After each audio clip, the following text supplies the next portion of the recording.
So today we're going to talk about something that's usually a pretty happy moment in the kid's life, right? A big smile, maybe a lost tooth.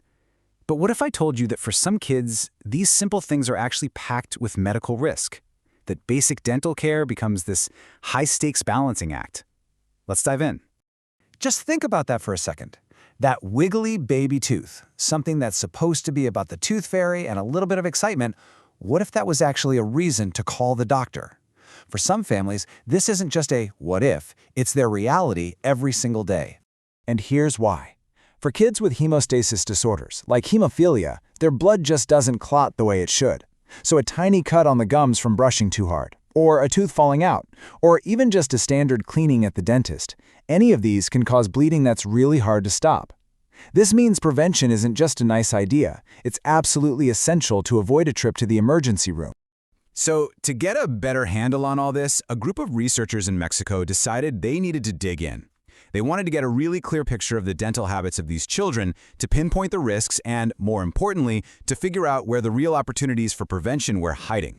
Their plan was pretty straightforward. First, they just wanted to get the facts down. What are the oral hygiene habits of these kids? Second, look at the big risk factors, especially things like how much sugar they're eating.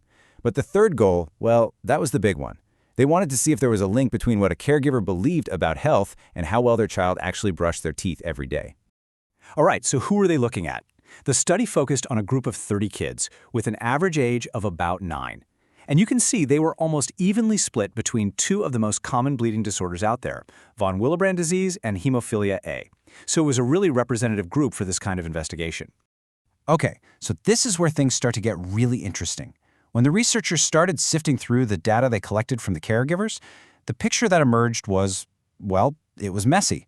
It was full of contradictions, some really good news mixed in with some trends that were, frankly, pretty worrying. So let's start with the good news. Get this, a huge 90% of the children were brushing their teeth at least twice a day. Now, on the surface, that sounds amazing, right? It seems like the basic message about keeping your teeth clean is definitely getting through. But, and this is a big but, that good news got complicated really fast when they looked at sugar. Almost half of these kids were eating high-sugar foods or having sugary drinks every single day or at least every week.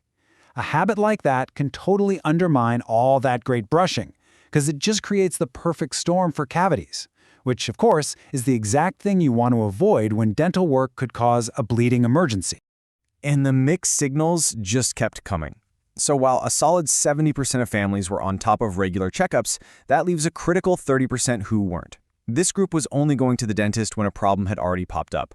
And for these kids, being reactive instead of proactive is a huge gamble. So you see the puzzle the researchers were facing, right? You've got good brushing habits fighting against high sugar intake. You have most families going to the dentist, but a big chunk who aren't. So what was it? What was the one single factor that could actually predict which kids were being protected the best? What was the key? And the answer, it turns out, wasn't in the child's specific medical diagnosis or their treatment plan. The single most powerful, most predictive factor, the thing that unlocked this entire puzzle, was the caregiver. I mean, look at this data. It could not be any clearer. Check out that top row. When a caregiver truly believed that lifestyle choices, like diet and habits, had a real impact on oral health, 100% of their children had adequate brushing habits. A perfect score. But now look at the caregivers who didn't see that connection. A full quarter of their kids had insufficient brushing. The difference is just night and day. Let me put that another way, because this is so important. Every single case of poor brushing found in the entire study, every single one came from that group of caregivers who didn't connect the dots between lifestyle and health. The link was absolute. So when you run the numbers, what does that look like? Well, it's pretty staggering.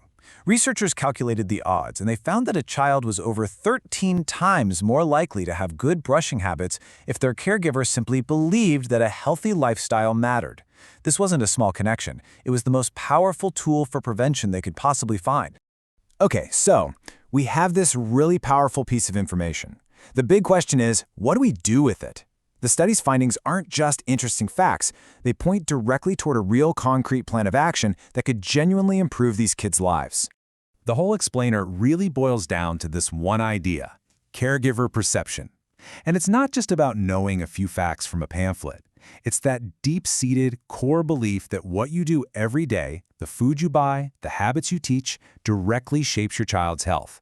When that belief is strong, the right actions just naturally follow. You know, the study's authors really nailed it in their conclusion. This data proves something we kind of already knew, but now we have the numbers to back it up. The family is the front line of healthcare. They're ground zero. And any support system we build has to be focused on empowering them. Which brings us to their number one recommendation. Instead of having oral health be this separate thing over here, the study argues that pediatric dental experts should be brought right into the hematology care teams. That way, caregivers are getting consistent, powerful messages about dental care in the exact same place they're getting their child's primary medical treatment. It makes that crucial connection impossible to miss. So, in the end, this study about this small group of 30 kids leaves us with a much, much bigger question, doesn't it? It shows the incredible, game-changing power of an informed and motivated caregiver. And the challenge it puts in front of us is this: how do we build a healthcare system that doesn't just treat illnesses, but one that actively empowers every single parent to become the best, most confident health advocate they can possibly be for their child?